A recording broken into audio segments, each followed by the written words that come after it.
Hello மக்களே, யார் யார் வீட்டிலலாம் இந்த சண்டே நான்வெஜ் கட்டு? ஆமாங்க, இந்த சண்டே பங்குனி உத்திரம் வந்ததுனால நிறைய பேர் வீட்டில் நான்வெஜ் கிடையாது, வெஜிடேரியன் தான். ஸோ எங்கள் வீட்லேயும் இன்றைக்கி வெஜிடேரியன் தாங்க. இன்றைக்கி நைட்டு டின்னருக்கு வெள்ளை சோளத்தில் இட்லியும் சாம்பாரும் வச்சுருந்தேன். நல்லா சாஃப்ட் அண்ட் ஃப்ளஃபியாக இருந்துச்சுங்க. சோடா எதுவுமே இல்லாமல் இந்த ப்ரப்போர்ஷனில் இங்கே இட்லி பேட்டர் ப்ரிப்பேர் பண்ணிங்கன்னா கண்டிப்பாக நீங்களும் சாஃப்ட் அண்ட் ஃப்ளஃபியாக இட்லி பண்ணலாம். வெள்ளை சோளம் 2 கப்பு, மாப்பிள்ளை சம்பாரிசி 2 கப்பு. நீங்கள் மாப்பிள்ளை சம்பாரிசி இல்லைனா இட்லி அரிசி கூட 2 கப் எடுத்துக்கலாம். அதுக்கு 1 கப்பு உளுந்து, 1/4 கப்பு ஜவ்வரிசி, 1 ஸ்பூன் வெந்தயம், இதெல்லாம் நல்லா வாஷ் பண்ணி தனித்தனியாக ஊற வச்சுருங்க. நான் ஓவர் நைட் ஊற வச்சுட்டேன். காலையில் இதெல்லாம் தனித்தனியாக அரைச்சிக்கலாம்.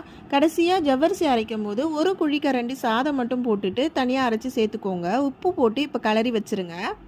காலையில் அரைச்சி வச்சோன்னா நைட்டுக்கு கரெக்டாக இருக்குங்க. இப்போ பாருங்கள் எவ்வளோ அழகாக புளிச்சு வந்திருக்கு. இந்த அளவு புளிக்கணுங்க, அப்போ தான் இட்லி சாஃப்டாக இருக்கும்.